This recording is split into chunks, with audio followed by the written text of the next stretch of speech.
quería meterme a profundidad con la palabra.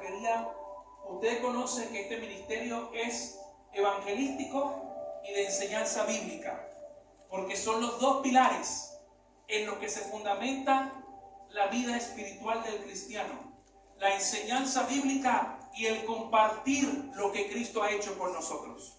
A pesar de que usted se sienta mal, a pesar de que se sienta que está enfermo, que está deprimido, que está triste, cuando usted se levanta y hace uso de los dones, ahí Dios envía bendición. Amén.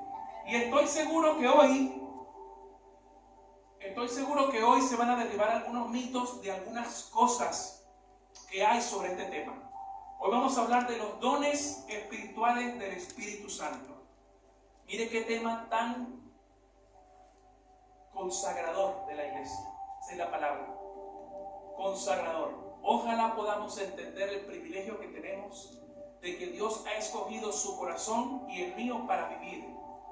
Y no solamente eso, sino para darle dones espirituales. Y para que usted sea canal de bendición, no de maldición. Amén. Bueno, acompáñeme con su Biblia a 1 Corintios capítulo 12. 1 Corintios capítulo 12, y siga conmigo por favor la lectura, porque vamos a estar desglosando este pasaje y le pido al Espíritu Santo de Dios que nos ayude y nos ilumine y podamos comprender cómo se come esto, porque esto es un tema bastante complejo. Le voy a pedir que se ponga de pie. Vamos a leer la palabra santa del Señor con reverencia, con sumo temor a Dios, y que sea la presencia de Dios hoy ayudándonos a comprender esto. Amén. Vamos a leer desde el versículo 1. Escuchen atentamente los que no trajeron Biblia. Escuchen, los que están conmigo en la escritura, sigan la lectura. Vamos a leer desde el versículo 1 en adelante. Leemos la palabra de Dios bajo la bendición del Padre, del Hijo y del Espíritu Santo. Amén. Dice así: no quiero, hermanos, que ignoren acerca de los dones espirituales. Saben que cuando eran gentiles se extraviaban llevando como se los llevaban a los ídolos mudos. Por tanto les hago saber que nadie que hable por el Espíritu de Dios llama anatema a Jesús. Y nadie puede llamar a Jesús Señor si no es por el Espíritu Santo. Ahora bien, hay diversidad de dones, pero el Espíritu es el mismo. Hay diversidad de ministerios, pero el Señor es el mismo. Y hay diversidad de operaciones, pero Dios, que hace todas las cosas en todos, es el mismo. Pero a cada uno le es dada la manifestación del Espíritu para provecho. Porque a este es dada por Espíritu palabra de sabiduría, a otro palabra de ciencia, según el mismo Espíritu, a otro fe, por el mismo Espíritu, y a otro dones de sanidades, por el mismo Espíritu, a otro el hacer milagros, a otro profecía, a otro discernimiento de espíritus, a otro diversos géneros de lenguas y a otro interpretación de lenguas. Pero todas estas cosas las hace uno y el mismo Espíritu, repartiendo a cada uno en particular como Él quiere. Amén. Como Él quiere. Vamos a orar. Padre Santo, en el nombre de Jesús, maravilloso Señor Jesucristo, hoy tenemos el privilegio de reunirnos para compartir tu palabra, Señor. En esta hora, mi Dios, te pedimos, Señor, que tu Espíritu Santo nos ilumine y nos traiga claridad sobre este pasaje, para que podamos consumir todo el consejo de Dios, sin quitar nada ni añadir nada, Señor. Toma control de mis emociones, porque voy a hablar de un pueblo redimido por la sangre de Cristo. Es un pueblo, Señor, importante para ti. Yo te pido, Señor, que tú me des las herramientas para poder comunicar lo que ya tú me has comunicado a través de la palabra, Señor. Te lo pido en el nombre de Cristo Jesús. Abre nuestros oídos espirituales y estén atentos nuestros corazones para absorber estas verdades. En el nombre de Cristo Jesús. Y la iglesia dice: amén. Muy bien, tome asiento, mi hermano. Vamos a ir rapidito porque el tema es un poco complejo. Y bueno, primero que nada, yo le he puesto como título a este mensaje: la persona más ignorada en la vida del cristiano. Ese es el título que le puse. La persona más ignorada en la vida del cristiano. Usted dirá, bueno, pero estamos hablando de los dones espirituales. ¿Qué tiene que ver eso? Y ya vamos a ver por qué. Los hermanos que estuvieron conmigo en la clase de hermenéutica bíblica, de interpretación bíblica, se van a acordar de algo que yo dije. Y los que no se preocupen, mis hermanos, porque este año vamos a organizar una estructura mejor de enseñanza bíblica para que todos estén al día, ¿sí? Ustedes recordarán que cuando estábamos enseñando sobre cómo interpretar la Biblia, habíamos dicho que para interpretar un pasaje eran fundamentales dos elementos. Número uno, tomar en cuenta los contextos. Hay dos contextos en cada pasaje. El contexto general, que tiene que ver con la idea general que el autor está tratando en todo el libro que contiene el pasaje. Es decir, si yo quiero interpretar adecuadamente 1 Corintios 12, tengo que leer todos también los demás capítulos para saber qué está hablando Pablo y cuál es su idea general. Y número dos, su contexto inmediato. Es la idea general del capítulo que contiene este pasaje. De manera que yo tengo que leer de principio a fin para entender lo que Dios me quiere hablar. ¿Amén? Y lo segundo que tenemos que tomar en consideración es que tenemos que acercarnos al texto bíblico sin ideas preconcebidas. No, es que a mí me enseñaron a leer este pasaje de cierta manera. No. Deje que el pasaje le hable a su vida. No le meta ideas al pasaje para tratar de hacerle decir cosas que no dice. ¿Me sigue, sí o no? Entonces la Biblia, mis hermanos, se lee de esta manera, porque no es un libro como cualquier otro. Y obviamente lo más importante, antes de estudiar la palabra, ¿qué tenemos que hacer? Pedir dirección al Espíritu Santo, porque Él fue quien lo inspiró. Quiero decirles algo más. Hay dos posturas teológicas hoy dentro de la iglesia que están confrontadas entre sí. Una de ellas es el cesacionismo, que viene de la palabra cesar, que significa se terminó, se acabó. Y esta postura enseña que los dones del Espíritu ya no están vigentes hoy. Que estos pasajes eran para el tiempo de los apóstoles y de los primeros cristianos. De manera que hoy la iglesia ya no necesita los dones porque ya tenemos la revelación completa en las Escrituras. Esa es la primera postura. Y la segunda es el continuismo. Como dice su palabra, viene de la palabra continuar, que significa que los dones siguen estando vigentes en la iglesia y podemos verlo operar en la vida de los hermanos. Amén. Dentro del continuismo hay a su vez dos subposiciones. Una de ellas es el continuismo fuerte, el que dice que los dones siguen vigentes con la misma intensidad que estaban con los apóstoles y los primeros cristianos.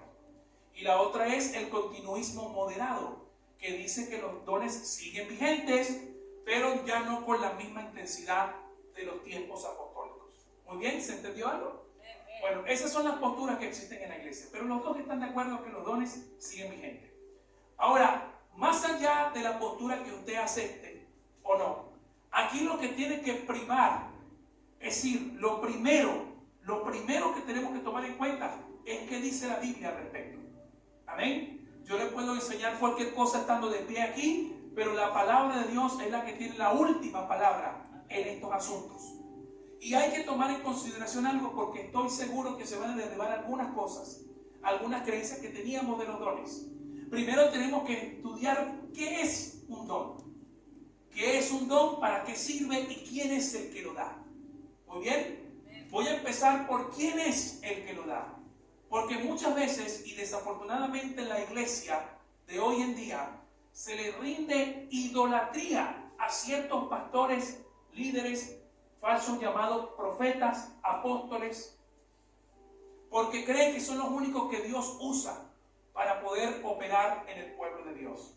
Y déjeme decirle que esa distinción usted no la encuentra en este pasaje. En ningún momento leímos que nada más los apóstoles y profetas podían usarlo. El apóstol Pablo estaba hablando de todos los cristianos que estaban operando en los dones espirituales. Amén. Pero ¿por qué tenemos que hablar de quién es el que lo da? Porque muchas veces pensamos que nosotros nos olvidamos de algo que nos cuesta creer. A nosotros nos cuesta creer que Dios nos da las cosas por gracia. ¿No se ha dado cuenta usted? a nosotros nos es difícil creer que Dios nos puede dar algo tan valioso sin que a nosotros nos cueste nada. Porque nosotros estamos tan acostumbrados en nuestro corazón de ganarnos las cosas. Queremos que alguien nos premie, que nos vea, que nos felicite. Pero Dios ya hizo todo el trabajo. Él ya te dio lo que tú necesitas para poder ejercer tu vida cristiana en el camino que Él trazó para ti. ¿Por qué esto es así? Ustedes se acordarán de que el don es algo que es un regalo de Dios. Y como regalo de Dios, usted no se lo puede ganar ni lo puede comprar. ¿Me siguen? Entonces, usted recordará aquel pasaje cuando Simón el Mago intentó comprarle el Espíritu Santo a Pedro. ¿Qué le dijo a Pedro? Tu dinero perezca contigo, porque veo que estás en hiel y amargura. O sea que, lamentablemente, Simón el Mago no fue el último personaje dentro de la iglesia que intentó comprar el Espíritu Santo. Hay gente que compra hoy en día y que quiere comprar el Espíritu Santo. Gente que tiene dones y que se ha vendido por dinero. Hay pastores que vienen, traigan la ofrenda, traigan el diezmo para orar por su enfermedad, porque si usted no le cree a Dios, usted va a seguir enfermo, y todas estas cosas. Y están vendiendo la palabra de Dios por dinero. Dios les dio a ellos algo valioso, pero que no le costaba nada a ellos. Pero ellos lo están vendiendo por un valor humano. ¿Se da cuenta de la gravedad del asunto? Entonces, aquí es importante enfocarnos en esto. El primer versículo dice: no quiero, hermanos, que ignoren acerca de los dones espirituales. Es decir, algo estaba pasando en la iglesia de los Corintios, que estaban ignorando la forma en la que Dios quería conducirlos por los dones. Ahora, ¿por qué es importante que sepamos qué son los dones? Porque si no sabemos lo que son, ¿cómo podemos saber para qué sirven? ¿Sí? Lo primero es que los dones son capacidades sobrenaturales que Dios le da a toda la iglesia. Amén. No le da a unos cuantos nada más. No le da a unos 200, 300, como se dice aquí.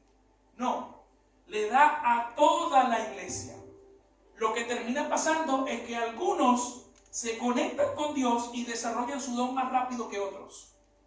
Y otros tienen el don apagado ahí, como le pasó a Timoteo. ¿Qué le dijo Pablo? Aviva el don que hay en ti. Avívalo, porque se te puede apagar. Y una de las cosas muy terribles también en la iglesia es creer que el Espíritu Santo es simplemente alguien que yo puedo controlar a mi antojo. Que yo puedo equipararme y decir, pastor, tiene el don de sanidad, sáleme, anda. No es así. Los dones no funcionan así. Primero, porque es una afrenta al Espíritu Santo. Usted tiene que recordar que Dios no está a mi servicio. Yo estoy al servicio de Dios. Amén. Yo no es que le digo a Dios, Señor, ahora mismo, sánala porque yo te lo digo. No. Yo tengo que pedirle al Señor, en el nombre de Jesús, que se manifieste su presencia conforme a su voluntad. Y muchas veces nosotros no sabemos estas cosas porque no sabemos quién es el Espíritu Santo. Nosotros pensamos que el Espíritu Santo es una emoción que yo siento cuando estamos adorando, que el Espíritu Santo es una cosa, es una fuerza. El Espíritu Santo es una persona con personalidad.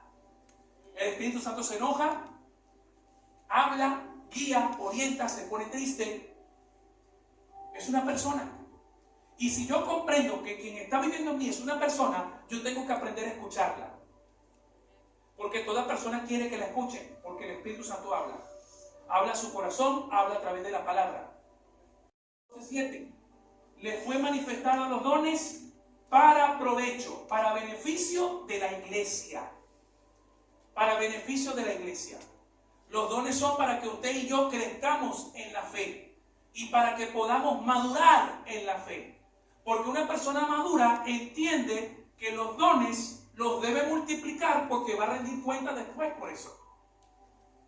Ahora, es interesante que mucha gente pide dones sin descubrir los que tiene. Señor, yo quiero don de sanidad, yo quiero don de profecía, yo quiero don de esto, yo quiero don de aquello. Y uno se pregunta, ¿cuál es la motivación por la que tú le estás pidiendo ese don? Examínate. ¿Tú le estás pidiendo el don de sanidad a Dios para qué? ¿Para que te vean a ti o porque quieres ser de bendición? No es tan fácil. ¿Ah? ¿Para qué tú estás pidiendo ese don? Yo debo atraer toda la atención a mí, para que vean al pastor Omar, el evangelista, esto, aquello, y fulano. No, porque yo no fui crucificado por nadie, ni mi sangre fue derramada por usted. Yo soy un siervo inútil. Dice Lucas que Jesús le dice a los siervos: cuando ustedes hayan hecho todo, ahí digan, siervo inútiles somos. Cuando lo hayan hecho todo, y nosotros no estamos ni cerca de haberlo hecho todo. O sea que somos más bajos que inútiles. Oído. ¿Y esto para qué, mis hermanos? ¿Por qué esto es así? Porque nosotros tenemos que aprender a respetar las cosas de Dios. Por eso hay tanto circo en la iglesia. Hay tanta payasada, y me perdona la expresión. Por eso hay tanto payaso en la iglesia, tratando de decirle a otro, enamorándole la oreja y diciéndole que te va a pasar esto, que va a tener aquello, que va a hacer aquello. Y le tengo que decir algo, y perdónenme las hermanas, le tengo que decir algo. Por ahí se hacen muy famosas las pastoras, porque los mensajes son muy motivacionales. Tú tienes que empoderarte. Si tu marido no te ama, déjalo. Si tú no sé qué, tú eres esto. Es un mensaje que uno se queda así: ¿qué es esto?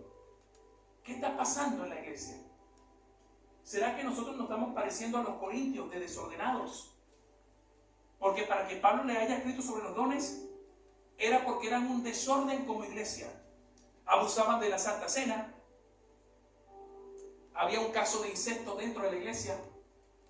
Usaban los dones para competir entre ellos. ¿Sabe por qué? Porque en la ciudad de Corinto, antes de que ellos fueran cristianos, había una religión que usaba sacerdotisas, y entonces hablaban supuestamente en lenguas en esa religión pagana, y el que más hablaba en lengua era el más espiritual. Ellos quisieron hacer lo mismo con el Espíritu Santo. Por eso Pablo habla más adelante de la profecía y las lenguas, porque ese era el principal problema. Ahora vamos a entender con la palabra de Dios qué significa cada don. Primero debo decirle que la lista que acabamos de leer no es una lista exhaustiva. Hay otros dones que ya lo vamos a ver. Esta no es una lista completa. Es una lista que contenían los corintios. Usted y yo tenemos dones. Ahora hay una pregunta que surge. ¿Cómo puedo saber yo, hermano Omar, cuál es mi don? Es una pregunta muy linda. ¿Cómo puedo saber yo cuál es mi don? Y la respuesta está en lo más sencillo que tú puedes pensar. Involúcrate en las actividades de la iglesia. Involúcrate en un ministerio. Involúcrate en las cosas de Dios. Y cuando encuentres lo que Dios pone en tu corazón, que te apasiona hacer, esa es la dirección. Porque Dios nunca te va a poner carga que tú nunca vas a poder sobrellevar. Él va a poner una carga ligera en ti, que tú ames lo que estás haciendo. Ahí está la hermana Magdalena, por ejemplo. Ella es profesora de matemáticas. Yo detesto los números, pero ella ama los números. Pero si yo le pido ayuda a ella para que ella me enseñe matemáticas, ella me va a bendecir a mí. Si yo le enseño inglés a ella, tal vez yo la puedo bendecir a ella. Para eso son los dones, para que los hermanos nos complementemos. No para que compitamos los unos por los otros. No para que digan este es más ungido que el otro. Entonces van y lo agarran al hombre, porque son unos idólatras. Quieren al hombre. El hombre no tiene nada. Dios es el que lo da. El poder es de Dios. El espíritu es de Dios. El hombre sin Dios no sirve para nada. Y usted tiene que tener en claro eso, para que cuando usted vaya a la plaza no tenga miedo de orar por la gente. No tenga miedo de hablarle, de soltarle una palabra. Que Dios lo use. Déjese usar por Dios, en su familia, en su comunidad, donde usted esté. Prepárese, porque vienen tiempos duros. Ya estamos viviendo tiempos difíciles. Porque hay demasiada confusión en la iglesia. Porque la gente no estudia. La gente no sabe. Primer don, sabiduría. Viene de la palabra Sofía. Y es una sabiduría que significa una persona que sabe aplicar su conocimiento. Yo puedo estudiar todo lo que yo quiera, pero si yo no aplico bien mi conocimiento, no estoy siendo sabio, estoy siendo necio. ¿Sí? Por ahí la gente confunde inteligencia con sabiduría. No, inteligentes somos todos. Lo que pasa es que la sabiduría comienza por la buena aplicación del conocimiento que usted tiene. ¿Y dónde empieza el temor de la sabiduría? En el temor de Dios. Cuando yo conozco a Dios por mi conocimiento y sé que Dios está en mi vida, temo a Dios y empieza la sabiduría. ¿Sí? Entonces, la sabiduría que está hablando aquí son aquellos hermanos que saben cómo aplicar su conocimiento en ciertas circunstancias. Amén. Eso es lo que significa sabiduría. Segundo don, el don de conocimiento. La palabra gnosis, y tiene que ver con una forma de adquirir conocimiento que no es natural. Una persona que retiene la palabra, una persona que busca, escudriña, investiga, retiene, y que al mismo tiempo sabe cómo comunicarlo. Sabe cómo comunicarlo. Ahora, yo no estoy queriendo decir que el que tiene conocimiento no tiene sabiduría. No, porque uno puede tener más de un don. Puede tener varios dones. Y con el conocimiento que usted tiene, usted también puede aplicarlo, porque es un conocimiento sobrenatural. Amén. No quiere decir que los que tengan la sabiduría no sepan de conocimiento, y el de conocimiento no sepan cómo usarlo. No, sí pueden hacerlo. Pero es una forma en la que Dios edifica al que tiene conocimiento para enseñarle a otro. Amén. Para enseñar la palabra, para buscar interpretación que otra persona naturalmente no lo haría. Fe, que viene de la palabra pistis. Pero esta fe no es una fe salvífica, como la fe que cada uno de nosotros tuvimos, que Dios nos dio para creer. Sino que es una fe inquebrantable. Son aquellos hermanos que no importa lo que le pase, creen, confían, se mantienen ahí en la brecha, luchan. Ese es el don de la fe que está hablando Pablo aquí. Porque la fe salvífica la tenemos todos. Todos hemos sido salvados por Cristo. Efesios 2:8-9 dice: por gracia sois salvos mediante la fe. Y esto no es de ustedes, pues es don de Dios. Y no por obra para que nadie se gloríe. Pero el don de fe es una fe de alguien que no se quebranta con nada. Que es una persona que pase lo que pase, se mantiene firme. Ese es el don de la fe. Amén. Vamos con el otro. El don de sanidades. Y aquí se rompe el primer mito. Pensamos que el don de sanidad es uno solo. No, aquí habla en plural. La palabra en griego es iamatón, que significa distintos tipos de sanidades. O sea que habían varios hermanos. No es que había un hermano que lo curaba todo, no.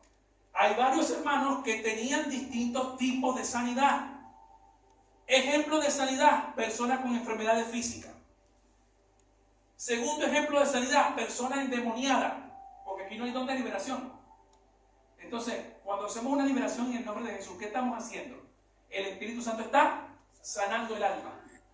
Jesús sanó a enfermos físicos y expulsó demonios.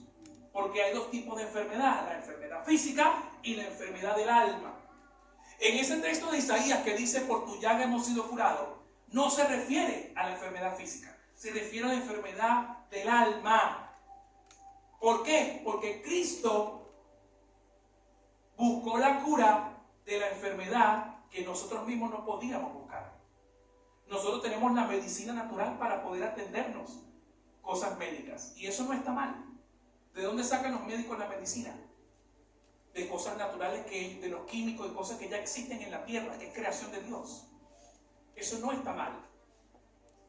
Por eso le hablaba, qué tremendo cómo ahora Dios, cómo conectamos lo que leímos en el Salmo 77 con lo de ahora. Porque hay mucho evangélico triunfalista que piensa que no se puede poner triste, que no se puede enfermar, que no se puede deprimir, y entonces anda por ahí vendiendo libros baratos. Lo escuchaba con mi esposa hoy en una prédica. Vendiendo libros de autoayuda, de optimismo, de motivación. Y los que se sienten tristes y deprimidos les hacen pensar que están mal delante de Dios. No, hermano, usted se puede enfermar. Cuando Jesús resucitó a Lázaro, el Lázaro se volvió a morir. No es que vivió para siempre. ¿Sí? Cuando Jesús sanó la suegra de Pedro, me sentí tentado de hacer un chiste ahí. Pero cuando la sanó, ella probablemente se volvió a enfermar y murió. ¿Se entiende? O sea, a Jesús no le interesa tanto las cosas temporales, porque ya van a pasar. Le interesa tu eternidad. Lo eterno en ti es lo que Dios sana. Y cuando hay gente oprimida por el diablo, porque abren puertas con la brujería, con el tarotismo, con todas las cosas de horóscopo y todas estas cosas que abren puertas, se enferma el alma. Y necesitamos un don de sanidad de un hermano que pueda, en el nombre de Jesús, orar por esa persona. Todos podemos interceder. Santiago capítulo 5 dice, hay uno que está enfermo, llamen a los ancianos, únjanlo con aceite y oren. Pero el don de sanidades, los dones de sanidades, porque son varios, habla de distintos dones de sanidad. Yo he visto por ahí algunos apóstoles que se llaman apóstoles y dicen que tienen el don de sanidad. ¿Cuál de todos? Parece que curan todo. No, se da cuenta por qué es importante leer la Biblia. No podían hacerlo todo. Algunos tenían que hacer algo específico. No es un don de sanidad, son varios. Porque cada uno de nosotros tenemos diversos problemas, tenemos diversas circunstancias y solo algunas personas que Dios estableció puede ayudarnos con eso. No hay alguien que, bueno, como Pablo que tenía todos los dones, no, porque Pablo mismo tenía una enfermedad y él mismo no se pudo curar, ni Dios lo pudo sanar. Pablo tenía un aguijón de la carne que le pidió 3 veces al Señor curarlo y que le dijo, bástate de mi gracia. Pablo también le dijo a Timoteo, tómate un poquito de vino con agua por tus enfermedades, y él no podía sanarlo. A Epafrodito lo dejó en Mileto enfermo, lo dejé enfermo, no lo podía sanar, porque no es el don que la persona lo usa. Dios me puede usar a mí, pero yo no puedo usar a Dios. ¿Se entiende esto, mi hermano? Yo no puedo usar a Dios. Dios me usa a mí. Yo soy el instrumento, y yo estoy al servicio de Dios. Pero no es que Dios va a hacer lo que a mí me dé la gana. Por ahí dice que declaro que Dios va a hacer esto porque Dios... No, Dios no es empleado tuyo. Si tú tienes un don, desarróllalo para la gloria de Dios y en humildad, ayudando al otro. No para atraer la atención a ti, que es lo que está pasando ahora. Atraes la atención a ti y tarde o temprano vas a rendir cuenta por eso. Amén. Siguiente. El don de milagro viene de la palabra dinameón, que significa algo dinámico, que está en movimiento. En los milagros no solamente se refiere a una sanidad de alguna enfermedad, que también podría ser. Los milagros son que puertas que se abren, cosas que estamos orando que no sabíamos y Dios nos envía. Yo tengo hambre y Dios me mandó pan. Yo tengo tal cosa y Dios me mandó esto. Esos son milagros. Cosas que normalmente nosotros no esperamos que ocurran y que violan las leyes normales de lo que podríamos pensar. Eso es lo que es un milagro, que no hay otra explicación. Que el médico me dijo que yo tenía tal cosa y que era incurable. Fui al médico y me dijo, ¿qué te pasó? No sé. Oraron por mí, pasó. Bueno, eso son cosas. El dinamismo quiere decir que los dones de milagro están en operación constante. Es más, sepa algo usted. El mayor milagro que Dios ha hecho en su vida es que usted haya cambiado su vida. Ese es el mayor milagro. ¿Sabía por qué? Porque si usted piensa dónde estaba usted antes de Cristo, ¿dónde está ahora? ¿Qué hubiese sido de su vida si usted no fuera de Cristo y dónde está usted ahora? Sepa lo que cuesta cambiar a una persona su carácter, su forma de ser. Psicólogos pasan años tratando de arreglar la mentalidad de una persona. Pero Cristo te hace así y va transformando tu vida. Deja las drogas, deja el alcohol, deja la pornografía, deja la promiscuidad, deja de estar de novio en novio, de novia en novia. Dice, tu vida cambia, transforma, es algo que no se explica. Ese es el mayor milagro. Amén. Ay, se me está durmiendo por ahí. Bien, don de profecía. Ay, mamá, don de profecía. La palabra profecía es profeteia.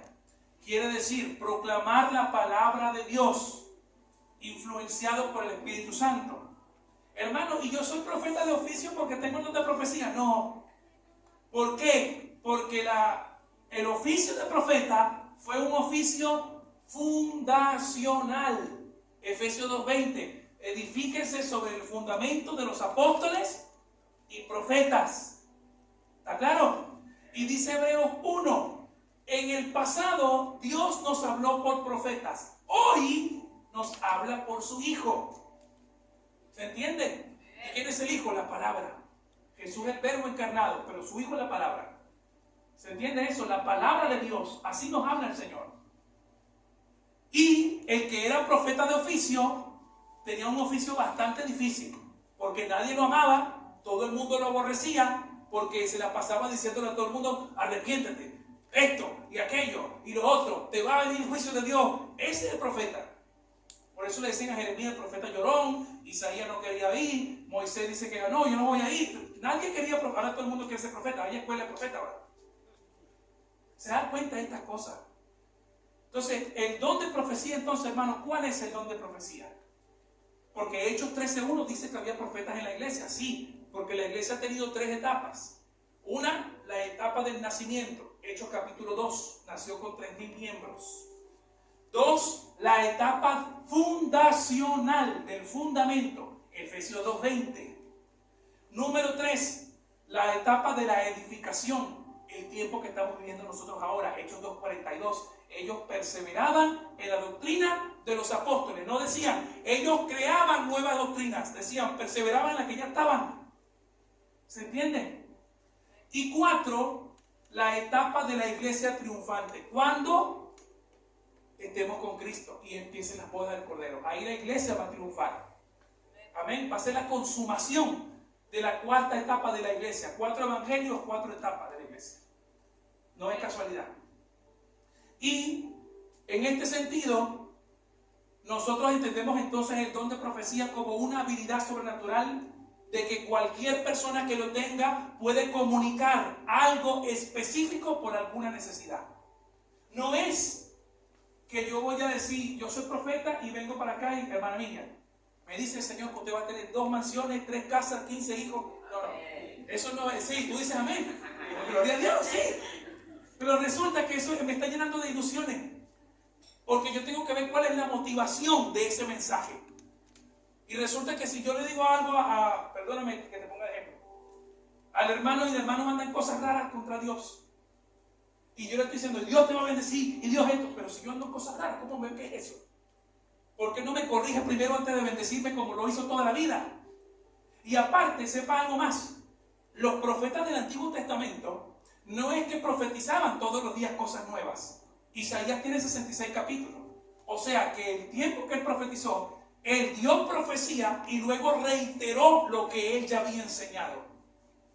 Porque si no, no tendríamos libros para registrar todos los días los nuevos profetas que tienen revelaciones todos los días. Imagínense. Entonces, ¿en dónde profecía? ¿Existe en la iglesia? Sí existe. Pero no es para que la gente se otorgue algo que no le corresponde. Es para que Dios manifieste algo. Oren por esto, hermano. Siento de Dios que tienes que orar por esto. Hermano, Dios me está mostrando algo que, mira, te pasó con tu familia. Tú tienes una hermana que se llama fulana. Mira, algo está pasando. Vamos a orar. Y siempre el don de profecía, oído, porque después lo vemos en 1 Corintios 14. El don de profecía tiene que ser, ¿qué? Revisado. ¿Por qué? Porque es un mensaje divino, pero viene a través del hombre, que se puede equivocar. No es palabra de Dios directa como en el Antiguo Testamento. ¿Se quedó claro más o menos?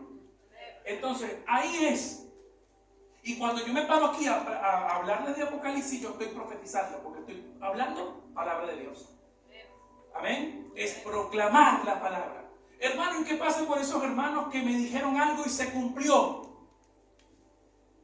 Bueno, puede suceder, puede ocurrir, pero eso no significa que yo me tenga que abrogar una responsabilidad que no es mía. Yo le digo, hermana Carmen, si usted sale, va a llegar a su casa a las 10 y llega a las 10, oye, eres profeta. No es así. La profecía tiene edificación, consuelo y revelación de la palabra. No es para animarte aquí a que tú tengas todo lo que tú quieres tener y que le has pedido a Dios. Y hay algunos profetas de Facebook que se meten en Facebook, ahí ponen su fecha de nacimiento, dónde vive, y ya te dicen dónde vive porque ya te vieron antes. ¿No le ha pasado eso? Hay unos cuantos por ahí. Segundo, vamos a seguir, estamos terminando ya. Palabra, don de lenguas. Aquí hay otro aire. Don de lenguas.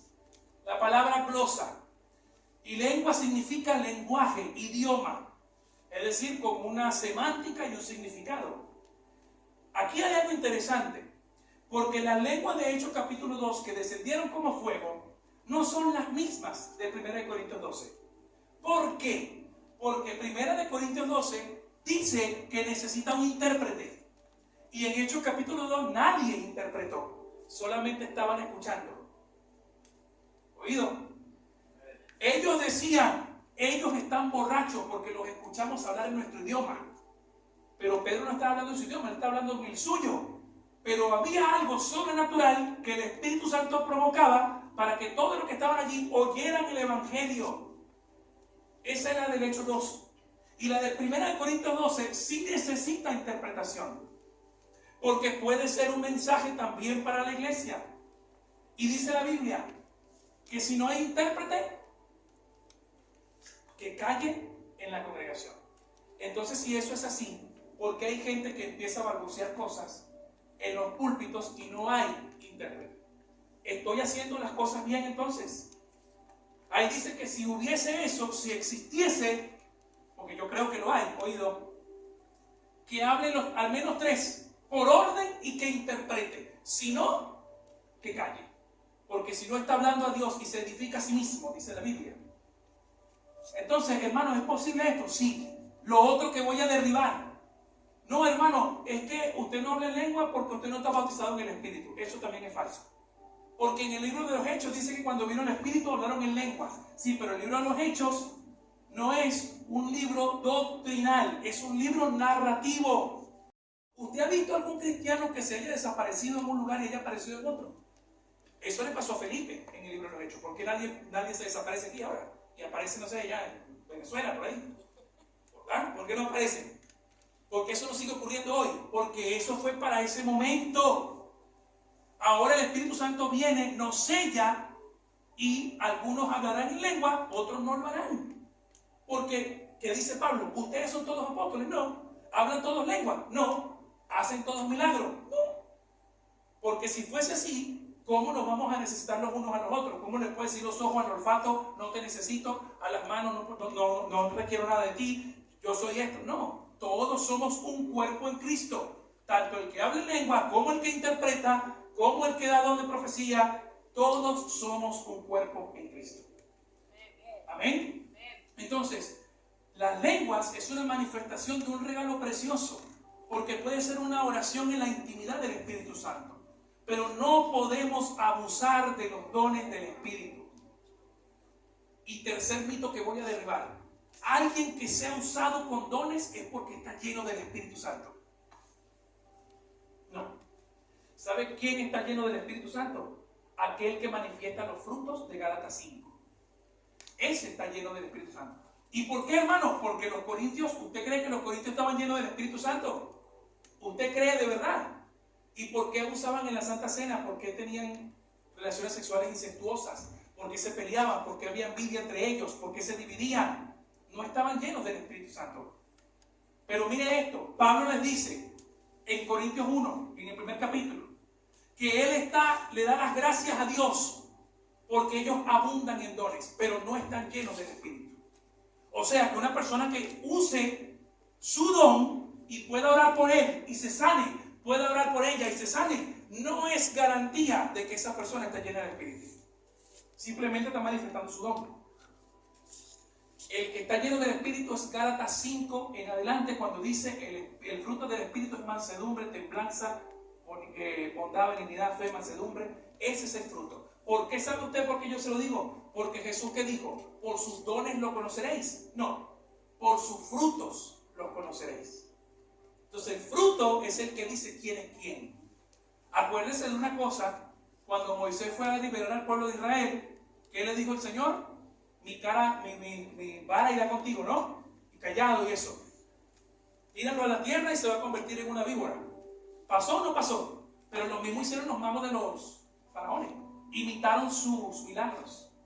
Mateo 7:21. Señor, y en tu nombre no echamos fuera demonios, hicimos milagros. Y él, apártense de mí, yo nunca los conocí.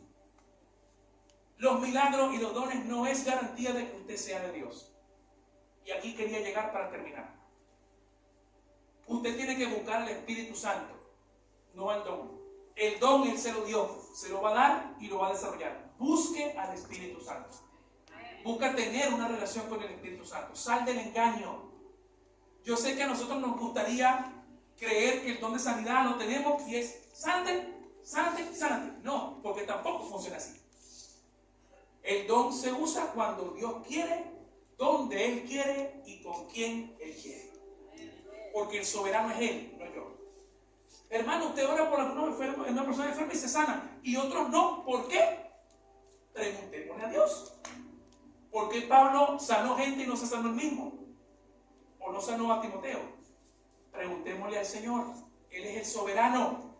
Entonces, ¿cómo puede ser que alguien venga a mí y me diga, hermano Omar, lánceme una palabra profética ahí? Sí, cómo no, hijo, ya va. Esto, vas a tener. ¿Eso es así? Eso es de Dios, mi hermano. Da risa, pero es en serio. ¿Ah? Eso es de Dios. O sea, Él tiene a Dios a su servicio. Termino con esto. Para los que piensan que los dones espirituales son los únicos que están en 1 Corintios. Romanos capítulo 12. Romanos capítulo 12. Dice la Biblia. Ya estamos terminando. Del 6 al 8. De manera que teniendo diferentes dones, según la gracia que nos es dada, si el de profecía, úsese conforme a la medida de la fe. Si de servicio, en servir. El que enseña, en la enseñanza. El que exhorta, en la exhortación. El que reparte, con liberalidad. El que preside, con solicitud. Y el que hace misericordia, con alegría. Qué lindos son estos dones. Porque este don es el que preside, el que tiene misericordia, el que aconseja, el que exhorta y el que sirve. Nadie pide estos dones. Todo el mundo quiere lo de los milagros, pero nadie quiere servir, exhortar, aconsejar. ¿Y cómo se necesita en el cuerpo de Cristo? Gente que sepa aconsejar, gente que sepa hacer misericordia. A mí me gustaría sentarme y decir, me está pasando esto, y que la persona me escuche, no para decirlo con mucho esmerío, sino para que me diga, yo voy a orar contigo. Yo te entiendo, hermano, vamos a orar juntos. En vez de estar diciendo chusmerío, mira, el pastor me contó que está en esto, ese como que no es pastor.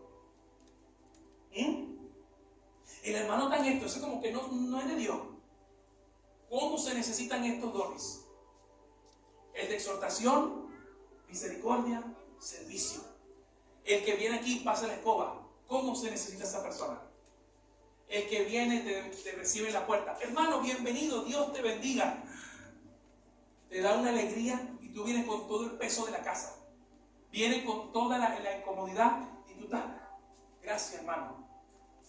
El que viene y se acordó de tu cumpleaños, felicitaciones, ¿cómo la pasaste, hermano? Con que me diga eso me sanaste el alma, porque te acordaste de mí. Y me dijiste algo que yo estaba necesitando, porque estoy viviendo una lucha en mi casa y no sé a quién contarle, me estoy ahogando. ¿Cómo se necesitan estos dones en la iglesia? Más que aquellos que quieren figurar, que sanan y hacen todo. Y profetizan de todas esas cosas. ¿Amén? Entonces, finalmente, yo le aconsejo, mis hermanos, que usted en oración repase estos pasajes, estos textos. Revise lo que Dios ha puesto en su corazón. Involúcrese en la iglesia. Yo siempre hago la invitación en la radio, ahí está la radio, todo lo que quieran ir a la radio, vayan, está abierto, vayan a hablar en la radio. Lo que quieren evangelizar, evangelicen. Lo que quieran ir al comedor Niños de Cristo, vayan al niño, hablen con los hermanos para que vayan. Lo que quieren ir a la alcaldía, vamos a la alcaldía. Pero hay que hacer algo, involúcrate. ¿Cómo vas a conocer tu don si no te involucras? Y Dios te está esperando por ti. Hermano, pero ¿cómo me puedo involucrar si yo estoy viviendo un infierno en mi casa? Involúcrate para que Dios se encargue de tus cosas. Entonces, primero, Él se encargará, porque Él es fiel, Él no es deudor de nadie. Él no es deudor de nadie, Él no va a permitir que tú te mueras en el infierno de tu casa mientras tú estás dando tu vida por su obra. No lo va a permitir, porque Él te sacó de lugares perversos, te sacó de lugares de las llamas, te sacó de las manos del diablo, no para que tú mueras en la orilla, porque hay un viejo dicho que dice en Venezuela, no sé si aquí lo dice, ¿tanto nadar para morir en la orilla? No, tú vas a nadar y vas a seguir, tú vas a nadar y vas a llegar lejos. ¿Por qué? Porque tú te vas a ocupar de las cosas de Dios y Él de las tuyas. Amén, porque así es, Él es tu Padre y todo lo que tú le pidas en el nombre de Jesús, Él lo hará conforme a su voluntad. ¿Cuántos de los que estamos aquí hemos experimentado la gloria de Dios? Entonces, ¿por qué dudamos? Si ya tú tienes el don, ya lo tienes, úsalo, proclámalo, vívelo, disfrútalo. Y no creas que porque el que profetiza es más importante que el otro, que no. Somos un cuerpo, oído, un cuerpo, no dos o tres, uno. Amén. Use el don que Dios te dio. Sáquese la máscara del engaño que hay ahí y diga: Señor, revélame tu palabra, que hoy vivo por tu verdad. Quiero vivir por tu verdad. Ya basta de engaño. Ya basta de promesas falsas, de profecías falsas. Yo quiero vivir las cosas como son y que la palabra me lo diga. Como diría Martín Lutero, y con esto termino: a menos que me convenzan con la palabra de Dios, yo no me retractaré, porque mi conciencia es cautiva de la palabra de Dios. Mi conciencia tiene que ser cautiva a la palabra, no a las emociones, porque mis emociones hoy están y mañana no están. Hoy me puedo sentir bien, mañana me puedo sentir mal, pero el Dios sigue estando conmigo hoy y mañana. Y cierro. Ahora sí, hermano, de hecho no cierro hace 5. Sí, y cierro. Cierro de verdad. El mejor momento para entender esto fue ayer. El segundo momento es hoy. No hay un mañana, mi hermano. ¿Se entiende? Vamos a orar.